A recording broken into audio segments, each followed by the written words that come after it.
Tuli kitovu mu kusabira kwa Lena, tuli kitovu mu kusabira omukulu Matyansi Mpuuga Nsamba omubbi w'ebitaano olunaku olwaleero bwe yateeseteese okusaba mu bitundu eby'ekitovu era nga yayise abantu ab'enjawulo. Era baganda bange, mikwano gyange, kye tuyinza obagamba n'obategeeza nti embeera bw'ekyo bw'eri mu kusabira omubbi w'ebitaano ow'emiliyoni 5 Matyansi Mpuuga Nsamba nga yeebaza Katonda olw'okumusobozesa n'abba essente zino ate n'atakwatibwa n'asigala ng'agungubadde ng'alaga nti w'amaanyi nnyo era alaga nti wa kabi nnyo. Abagenyi abakulu be yasuubizza ggwanga munnange tebaliiyo. Abagenyi abakulu babadde asuubiza abantu munnange tebaliiyo, tebazze, baamulazeeko. Baganda bange, mikwano gyange, tongera obajjukiza n'obategeeza nti ye Matyansi Mpuuga Nsamba talina kyagamba, takyalina kyagamba bantu era talina abantu bamuzize, abantu bamuziridde emmere. Kati oba Mpuuga adde afa kinensi, abantu nga bakuza baba bakuzize. Tomanyi bannayuganda Matyansi Mpuuga Nsamba, bannayuganda baagaanye. Bannayuganda bakuziridde omukolo gwo, faafagana nagwo. Naye nga baganda bange, mikwano gyange, nyongera obajjukiza n'obategeeza nti embeera bw'etyo bw'eri ewa Matyansi Mpuuga Nsamba. Ali mu kusabira Katonda okulaba ng'amusobozesezza okubba omusimbi gwa bannayuganda n'okumutuusa wano. Sseggona ye yatuuse dda ne mukyala we, which is okay, ffe tetubalinaako buzibu. Musabe, mubeere mu kusaba kwammwe, ensi eri balamula. Tuli buddu.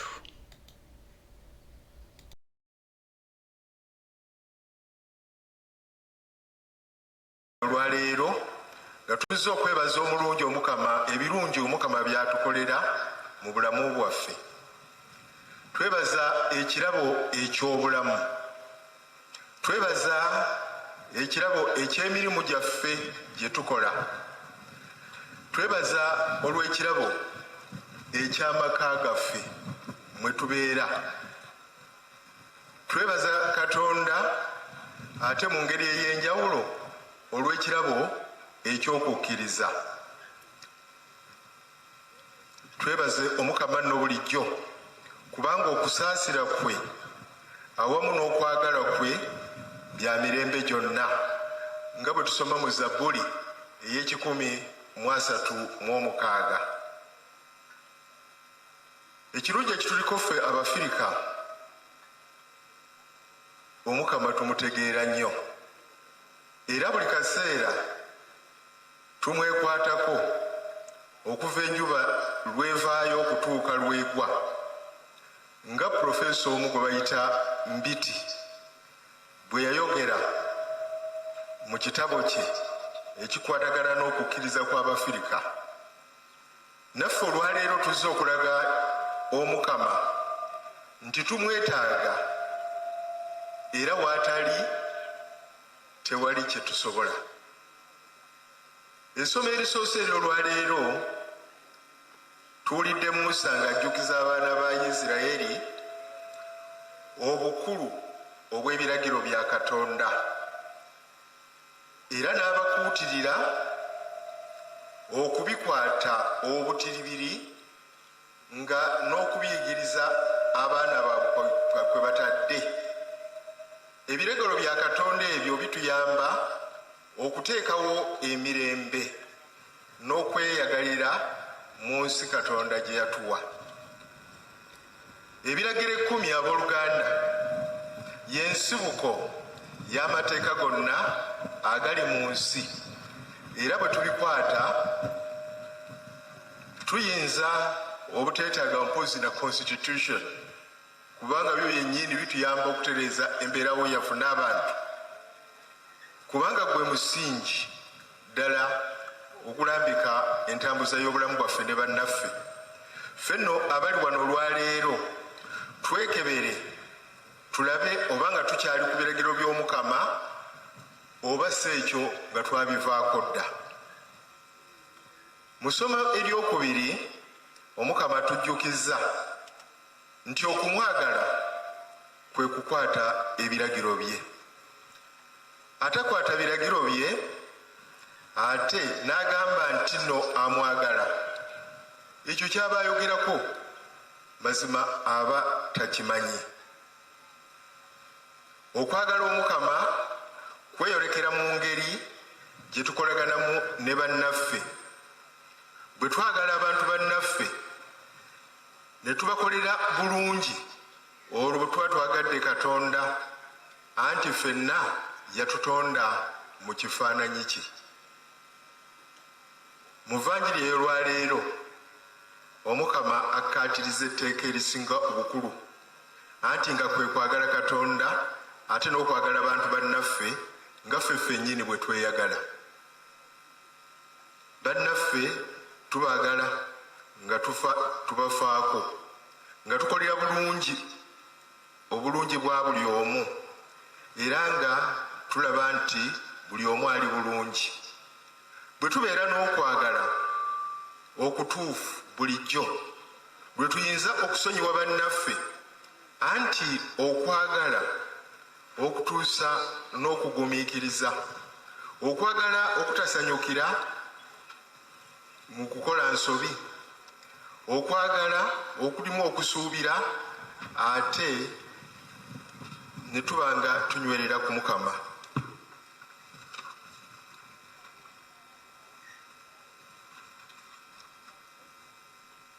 Katusabe Omukama Katonda waffe mu kitambiro kino atuwe omutima omuggya oguyaayaanira okukwata ebiragiro bye, anti nga bulijjo tusobya, naye bwe tuba tusobezza Omukama atuwe okukomawo, atusaasire tusobole okunywerera mu mukwano gwa Katonda. Omukama bulijjo atulinza okwenenya nga tatukaka. Ffe tuli baana abasaasaanya, anti ffenna twonoona mu ngeri ezitali zimu, naye Omukama atusaasira. Awo nno tumweyune bulijjo okubeera nga tudda mu mukwano gwe. Tuleme kubeera ng'omwana owookubiri mu lugero lw'omwana omusaasaanya, ono eyanyiigira kitaawe olw'okuba yazza oli eyali agudde mu nsobi, kyokka naye yalina ekibi eky'okusiba obusungu ate n'okuba n'omutima ogutasonyiwa.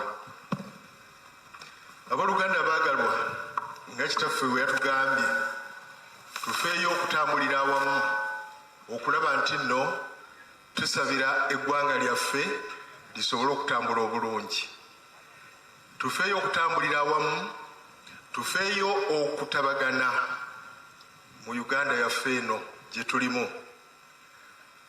Ennaku zino tulaba bingi ebigenda mu maaso,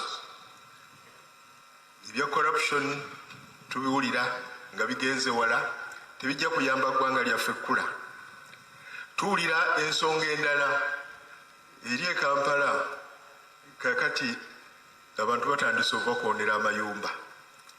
Kati ffe abaliyo nga abakolerayo, buli ssaawa ofuna omukristo agamba Father naweddemu, ebyange byonna baabikoonye, nze n'abaana sikyalina ne wetusula. Waliwo obuzibu obulinga ng'obwo. Tetugaana entobazi weeziri, era tulina okukuuma obulungi bw'obutonde bw'ensi. Naye bwe kiba nga kikolebwa okusobola okubutaasa, tulina okumanya nti nno abantu be tukoleramu bantu. Ndowooza badde wateekebwawo enkola ennungi okusobola okuyamba abantu abo okubalaga gye bava, ate ne batabakoona bukoonyi lumu kwesiŋŋana nga oli mu bbanga. Ebyo bye bimu ku bizibu bye tumanyi, naye ng'ate waliwo n'ebirala bingi nga twetaaga okudda ku maviivi gaffe. Tusabe Omukama atusindikire mwoyo mutuukirivu, ate tugambe atusindikire n'abakulembeze abalungi nga bano be tulaba mu bitabo ebitukuvu nga Musa, okulaba nti nno eggwanga lyaffe tusobola okutuleereza obulungi, lisobole okubanga lisobola okuyamba abantu ba Katonda okusobola okulibeeramu obulungi. Buli ebikolebwa bibeere nga bikolebwa naye nga bikolebwa ku lw'abantu.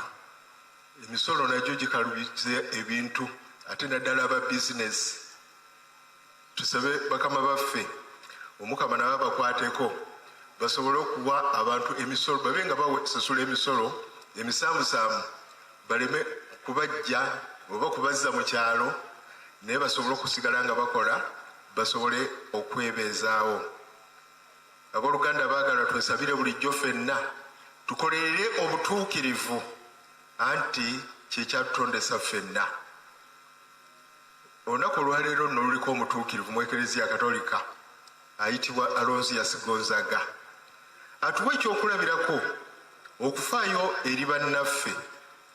Ye yaleka n'ebyobusika bwe n'agenda aweereza abaavu, teyeefaako yekka naye yafa ne ku balala. Kano kabonero katuufu kennyini Yesu ke yakola n'omutuukirivu ono yakikola.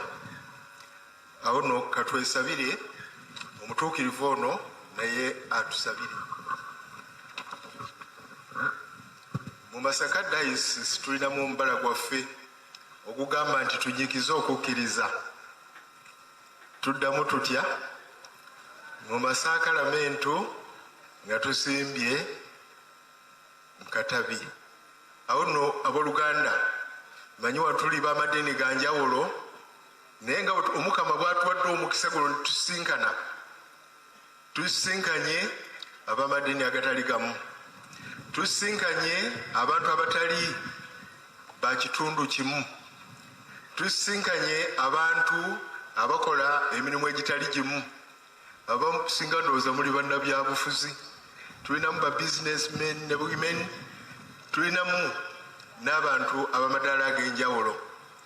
Olwaleero nga tukuŋŋaanye katwesabire omukama atuyambe tunyweze okwagala, tunyweze okutambulira awamu tusobole okuweesa Katonda waffe ekitiibwa. Tusaba omukama omukolo ogwaleero omukama akuteekeko obukuumi bwe ate tugweyambise bulungi okulaba nga twongera okukula mu kukkiriza ate ne mu kwagala eggwanga lyaffe. Mukama abeere nammwe.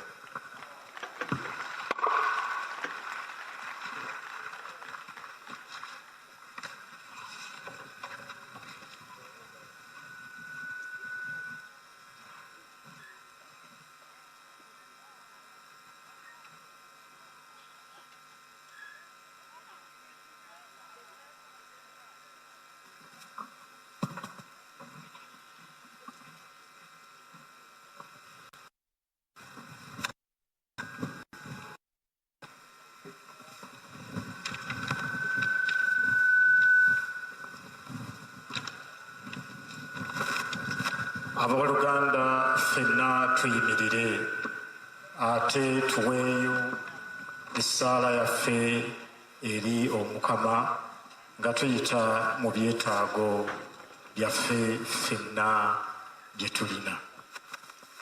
Abooluganda abaagalwa ennyo, mu kwegayirira kuno okw'ekibiina ffenna awamu kwe tutandika kati buli omu aleme kwerowoozaako yekka oba okufa ku byetaago ebibye ku bubwe, wazira ffenna twegayirire omukama nga tusabira ekibiina kyonna.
tusaba Omukama amukubire ekkubo wasanga ebizibu n'emisanvu era amulelenga bulijjo.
Omuzadde waffe atusabira bulijjo nga tuweereza essaala zaffe n'okwebaza kwaffe olwaleero nga tumusabe naye atusabire emirembe Mariya.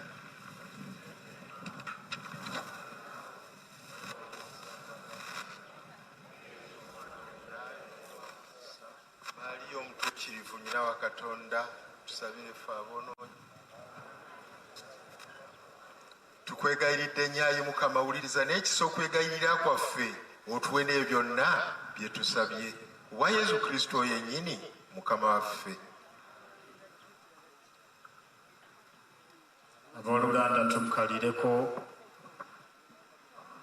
Kano ke kaseera ak'okuddiza Omukama olw'ebyo ebirungi enfaafa by'atuwa.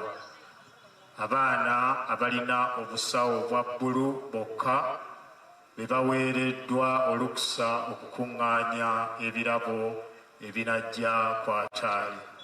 Ate abalala waliwo era abaana abali mu yunifoomu 2 bagenda kukwata ebibbo.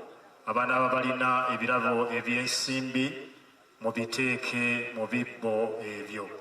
Abatemezeddwako okuleeta ebirabo ebikalu ke kaseera era mmwe mugenda okusooka. Tweyanza nnyo, tweyanze.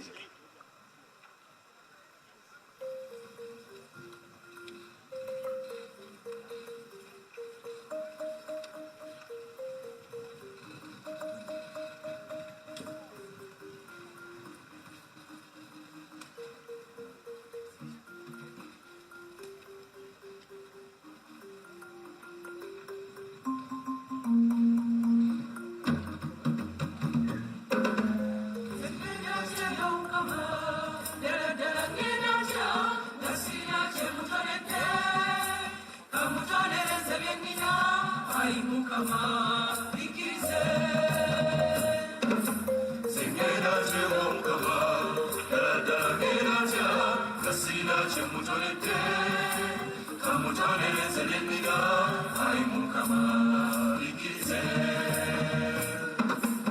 ayi mukama ndi mwana wo kyokka ayi mukama kukyebera kyekusaba katonziriremu ze ayi mukama bonerete sengenda kyewo mukama ddala ngera ntya nga sirina kyemutonedde kamutonereze lyennira ayi mukama ikkirize omugati gw'ogwendese era nebiri gitaddeko bikutambira olwaleero mu yesu kristu omwana wo zengenda ntyewo mukama ddala ngera ntya nga sirina kyemutonedde kamutonereze lyennira ayi mukama ikkirize atupebaseka byotuwo genda abazira bakumanyi genda ayi mukama bibawo era ayi mukama biddawo zengenda ntyawo mukama ddala ngenda ntya nga sirina kyemutonedde kamutonereze lyennira ayi mukama ikkirize ebyo ebibala bitulira saate ebisuubirwa bitukula byonna ayi mukama bivaawo era ayi mukama biddawo zengenda ntyawo mukama ddala ngenda ntya nga sirina kyemutonedde kamutonereze lyennira ayi mukama ikkirize zengenda ntyawo mukama ddala ngenda ntya nga sirina kyemutonedde kamutonereze lyennira ayi mukama ikkirize